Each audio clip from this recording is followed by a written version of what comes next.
Those are things they can compile and send them to Congress. In this package that you have a list, a letter that was sent to President George Bush last year when all else was failing and they knew that the bill was not going to pass, that they had key senators or Congress people signing. And again, that's another strategy that they're planning to go to. The worst come to worst come December when they look that the presidency election is over and they think that there's no time for Congress to vote, they will have people writing the president because the president at that time has nothing to lose. He cannot run to be president of America anymore. His party may either win or lose the election, so he can extend it just before it ends, well, even though he has 2 more months to go, but I'm extending another 18 months. That's the maximum he can go. So that's the worst case scenario. So please, we are asking you to please have families tell their stories, what the impact will be. If you look at that package, it tells you what they expect you to tell them, what the impact will be. The last part in that package is a fellow who's in the U.S. Army and became citizen in Iraq, but his mother is on TPS. And the only thing he said at that time was, if I'm glad to be an American, but only if you can help my mother. I think from what we gather now, the mother paper is in process. And if we have those kind of stories coming up, and we can show that Liberians are willing to fight for this country, but yes, even with all the problems that kid was having with his mother being TPS, he was willing to go to Iraq and spend 12 months there. That was a big plus for U.S. government. So if you have those kind of stories, please, we need those stories. We need to put a story together because this time we can't use too much economic. We can't use too much, they're fighting in the street.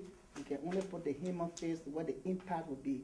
That impact would be, look at you separating family, and if you separate family, then that when the economic will fall in place.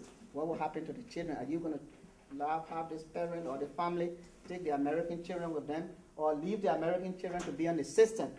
So those are some of the things that they've been looking for.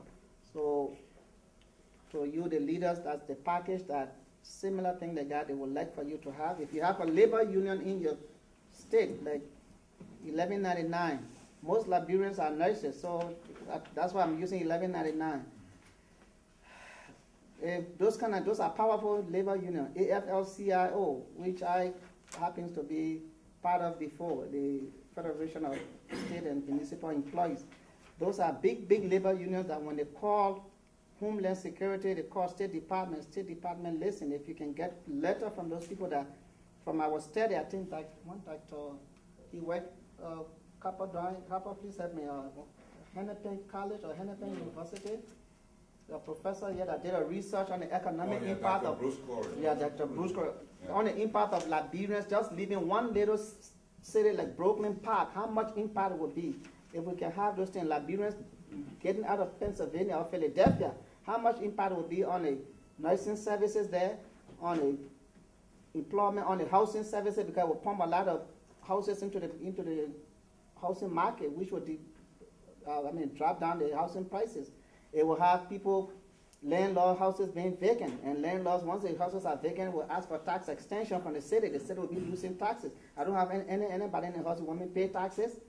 So all of those things will help. So please, if you can help us get those data, we will try to push this. They will try to push this cause for us too. The next thing that the president said was the Immigration Day in Washington through Congressman Keith Allison's office. It should be May 13 and the 14th, those 2 days. Congressman Allison has identified specific congresspeople that he knows will be the problem to the immigration bill that he wants us to target. We told him to please send us the list, and we will find Liberians in those states to at least make a call to those representatives so that when we get to Washington, they can know that, oh, I think my office told me that a group of Liberians called and missed me, or if we are lucky to meet the local office manager and put up